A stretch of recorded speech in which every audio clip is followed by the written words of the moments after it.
Chapter 7 में direct and inverse variation. तो direct inverse variation में हमारे पास सबसे पहले जो है डायरेक्ट वेरिएशन। सही है। तो डायरेक्ट वेरिएशन किसे कहेंगे? जिसमें दोनों क्वांटिटीज़ या इंक्रीज़ हो रहे हो या दोनों क्वांटिटीज़ डिक्रीज़ हो रहे हो, तो उसको हम डायरेक्ट वेरिएशंस कहेंगे। सही है। और इन्वर्स वेरिएशन में ये होगा कि एक क्वांटिटी इंक्रीज़ होगा और दूसरा डिक्रीज़ होगा। यहाँ पर एग्ज़ाम्पल नंबर 1 आपको दिया गया है जिसमें आपको इन्वर्स वेरिएशन का बताया गया है। तो इन्वर्स वेरिएशन हमारे पास क्या हो जाती है? देखो, नंबर ऑफ मेंस क्या हो गई है? इंक्रीज़ हो गई, और कॉस्ट इन रुपीज़ क्या हो गई है? डिक्रीज़ हो गई है। तो ये इन्वर्स वेरिएशन हो गई। सही है। दूसरा एग्जांपल जो है डायरेक्ट वेरिएशन का है। इसमें हमारे पास क्या है? Number of balls cost in rupees. तो 10 बॉल्स 50 रुपीज़ में आ गए, तो 20 बॉल्स की प्राइस क्या होगी? इंक्रीज़ हो रही है। तो ये दोनों क्या हो रहे? इंक्रीज़ हो रहे हैं। तो ये डायरेक्ट वेरिएशन है। सही है। अगर हमारे पास इस तरह कोई भी क्वेश्चन आता है डायरेक्ट वेरिएशन का, तो हम क्या करते हैं? फॉर एग्ज़ाम्पल x/50 में लिखूँगा। सही।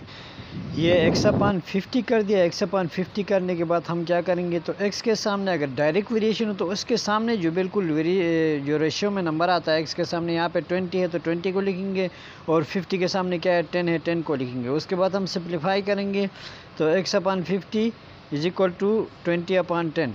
तो हम क्या करेंगे? यहाँ पे x को वहीं पे रखेंगे, बाकी तमाम को उस साइड पे ले जाएंगे। तो x इज इक्वल टू क्या होगा? 20 मल्टीप्लाई बाई 50 डिवाइड बाई 10 होगा, और उसको सिंप्लीफाई करेंगे, हमारे पास आंसर आ जाएगा। सही है। नेक्स्ट इस चैप्टर में जो हम पढ़ेंगे वो होगा inheritance. Inheritance is the property left behind after the death of a person. सही है। किसी शख्स के मरने के बाद जो पीछे प्रॉपर्टी रहती है उसको क्या कहते हैं? इनहेरिटेंस कहते हैं। ये क्या हो जाता है? उसके बच्चों में तकसीम की जाती है, उसकी वाइफ में तकसीम की जाती है। उसकी जो विडो वाइफ होगी उसको 1/8 ऑफ द प्रॉपर्टी मिलेगा। बाकी जो बेटी को मिलेगी उसका 2/2 उसके बेटे को मिलेगा। सही है। यानी प्रॉपर्टी का 2:1 के लिहाज से बेटे और बेटी को मिलती है। बेटे को 2 मिले तो बेटी को 1। चैप्टर 6 का पहला क्वेश्चन है, आपने बताना है डायरेक्ट वेरिएशन है या इन्वर्स वेरिएशन है। सही है। तो हमारे पास जहाँ पहला दिया हुआ है the number of pencils bought and their cost. Pencil और जो उनकी कॉस्ट है उन दोनों के दरमियान रिलेशन कैसा होगा? तो हमारे पास क्या होगी? जितने नंबर ऑफ पेंसिल इंक्रीज़ होंगे इतनी नंबर ऑफ कॉस्ट इंक्रीज़ होगी। Number of pencil increase means the cost increase. It means this is a direct variation. सही। तो हम इसको बता देंगे direct, it is a direct variation. इसी तरह बाकी आपने बता देना है कि डायरेक्ट है या इन्वर्स है, जो कि मैंने लिखे हुए हैं। सही है। आप कंपेयर करके देखें। Question number 2, the cost of 10 lottery ticket is rs 20। Find the cost of 25 such ticket. तो हम क्या करेंगे? टिकट्स का रेशो ले लेंगे कॉस्ट के साथ। तो पहले हमारे पास 10 टिकट्स है, उनकी जो कॉस्ट है 20 है। अगर हमारे पास टिकट इंक्रीज़ होकर 25 होगा तो उनकी कॉस्ट क्या होगी? x होगी। तो हमारे पास ये जो रिलेशन है ये क्या होगा? देखिए, हमारे पास 10 टिकट्स 20 में मिलते हैं तो 25 टिकट्स ज़्यादा में मिलेंगे। इट मीन्स दोनों इंक्रीज़ हो रहे हैं।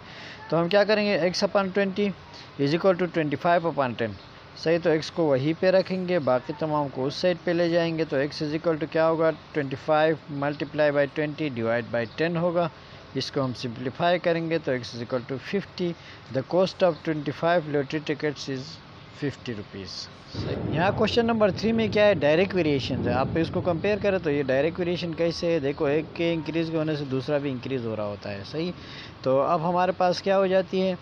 या एक के डिक्रीज़ होने से दूसरा भी क्या होता है? डिक्रीज़ हो रहा होता है। तो यहाँ पर x के साथ x/5 लिखेंगे तो x के सामने क्या होगा? 180 होगा। सही है। और 5 के सामने क्या होगा? 300 होगा। तो इसको हम सिंप्लीफाई करेंगे तो x इज इक्वल टू क्या होगा? 5 मल्टीप्लाई बाई 180 डिवाइड बाई 300। तो इसको हम सिंप्लीफाई करेंगे तो 3 मीटर्स हमारे पास क्या होगा? आंसर आएगा। क्वेश्चन नंबर 4 में हमारे पास है, जितना हम वेट बढ़ा देंगे इतनी ही क्या होगी? स्प्रिंग इंक्रीज़ होगी। तो ये भी क्या है? डायरेक्ट वेरिएशन है। इसलिए हम क्या करेंगे? यहाँ पर x/50 is equal to x के सामने क्या होगा? 7.5 डिवाइड बाई 2.5 होगा। तो हम क्या करेंगे? इसको सिंप्लीफाई करेंगे तो ये होगा x is equal to 50 multiply by 7.5 divide by 2.5। तो is equal to x is equal to 150 kg। तो हमारे पास क्या होंगे? 7.5 सेंटीमीटर। उसको स्प्रिंग को इंक्रीज़ करने के लिए हमें 150 kg मज़ीद ऐड करना होगा। यहाँ पे क्वेश्चन नंबर 5 में कमीशन और गुड्स को हम क्या करेंगे? रेशो ले लेंगे। तो हमारे पास 100 रुपये जो होते 1000 गुड्स के ऊपर आता है कमीशन, तो 15,000 गुड्स जब होंगे तो हमारे पास उस वक्त कमीशन क्या आएगी, ज़्यादा आएगी, तो ये भी डायरेक्ट वेरिएशन है। इसलिए हम क्या करेंगे, x upon 100 is equal to 15,000 divide by 1000 करेंगे। तो x इज इक्वल टू क्या होगा, 15,000 मल्टीप्लाई बाई 100 डिवाइडेड बाई 1000 करेंगे। तो x इज इक्वल टू क्या होगा, 1500 आ जाएगा, जो कि क्या होगा, कमीशन होगा ऑन 15,000। सही है। क्वेश्चन नंबर 6, ये भी डायरेक्ट वेरिएशन है, तो उसी तरीके से आप कर देंगे। क्वेश्चन नंबर 7, ये भी डायरेक्ट वेरिएशन है, तो डायरेक्ट वेरिएशन वाला मेथड से आप करेंगे। सही है। तो क्वेश्चन नंबर 7 भी सेम है। क्वेश्चन नंबर 8, ये भी डायरेक्ट वेरिएशन है, जो कि मैंने कर दिया है, आप लोग देखें, और ये भी डायरेक्ट वेरिएशन वाले होंगे। क्वेश्चन नंबर 9, ये भी डायरेक्ट वेरिएशन है, सेम मेथड से होगा। अगला क्वेश्चन हमारे पास है क्वेश्चन नंबर 10, जो कि क्या है, इन्वर्स वेरिएशन है। ये कैसे इन्वर्स वेरिएशन है मैं बता रहा हूँ आप लोग। देखिए यहाँ पे 8 आदमी एक काम को 12 दिनों में करते हैं, तो नंबर ऑफ लोग इंक्रीज हो गए, 24 हो गए, तो नंबर ऑफ डेज क्या होंगे, डिक्रीज होंगे। एक काम को 8 लोग 12 दिन में करते तो 24 लोग कम दिनों में करेंगे। लोग इंक्रीज हो गए लेकिन दिन क्या हो गए, कम हो गए, इसलिए ये क्या है, इन्वर्स वेरिएशन है। जब भी इन्वर्स वेरिएशन होगा, जो हमारे पास रेशोज़ दिए गए हैं उनको रिवर्स करके लिखेंगे। जैसे कि यहाँ पर लिखा हुआ है 12/x होगा, तो 12 के सामने क्या लिखेंगे, 24 लिखेंगे, देखिए इसके अपोजिट में है, और x के सामने 8 लिखेंगे, इसके अपोजिट में है। तो x इज इक्वल टू क्या होगा, x हमारे पास इक्वल होगा 12 मल्टीप्लाई बाई 8 डिवाइडेड बाई 24 होगा। तो ये हमारे पास x is equal to 4 days, तो 24 आदमी 4 दिनों में ये काम कर देंगे, इसलिए ये क्या था, इन्वर्स वेरिएशन था। सही है। क्वेश्चन नंबर 11 में हमारे पास देखें तो 6 आदमी एक काम को 20 दिन में करते, तो उसी काम को 15 दिनों में ख़त्म करने के लिए कितने आदमी चाहिए होंगे, ज़्यादा आदमी चाहिए होंगे। तो ये क्या है, दिन कम हो गए, लोग ज़्यादा हो गए, तो ये क्या है, इन्वर्स वेरिएशन है। इन्वर्स वेरिएशन में हम रिवर्स करके लिख देते हैं, तो हमारे पास क्या होगा, तो ये होगा x/6 इज इक्वल टू 20/15। सही है। 20 x के अपोजिट में है और 6 के अपोजिट में 15 है, तो x इज इक्वल टू क्या होगा, 120 डिवाइड बाई 15 होगा, तो x इज इक्वल टू 8 आएगा। 8 आदमी क्या करेंगे, इस काम को 15 दिनों में ख़त्म करेंगे, या नंबर ऑफ मैन क्या हो गए, इंक्रीज़ हो गए यहाँ पर। सही है। क्वेश्चन नंबर 13 इनहेरिटेंस का है, जिसमें मिस्टर लतीफ़ ने 35,000 रुपीज़ पीछे छोड़ के मर गया है।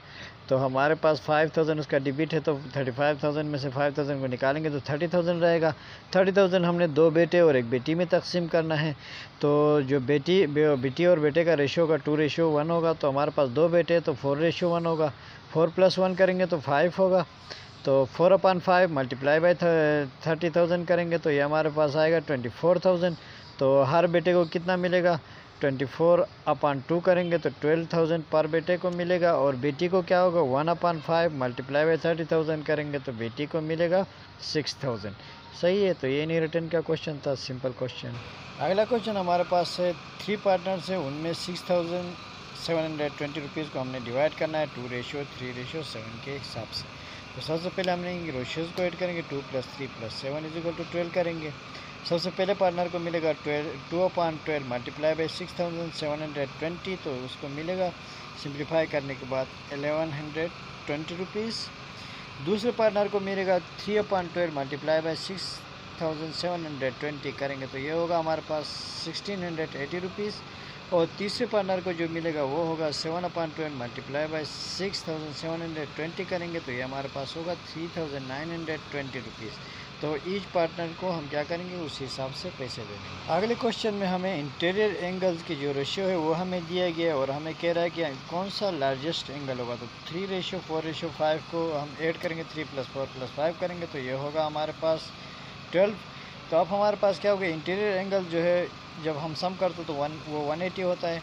तो हम क्या करेंगे, पहला जो एंगल होगा, फर्स्ट एंगल, वो क्या होगा, 2/12 मल्टीप्लाई बाई 180 करेंगे तो वो हमारे पास होगा 45 डिग्री का। सेकंड जो एंगल होगा वो होगा 4/12 मल्टीप्लाई बाई 180 करेंगे तो वो 60 का होगा। तीसरी वाला 5/12 करेंगे मल्टीप्लाई बाई 180 करेंगे तो ये 75 का होगा। तो जो थर्ड एंगल होगा वो लार्जेस्ट एंगल होगा इन तीनों में। सही है। Thank you for all.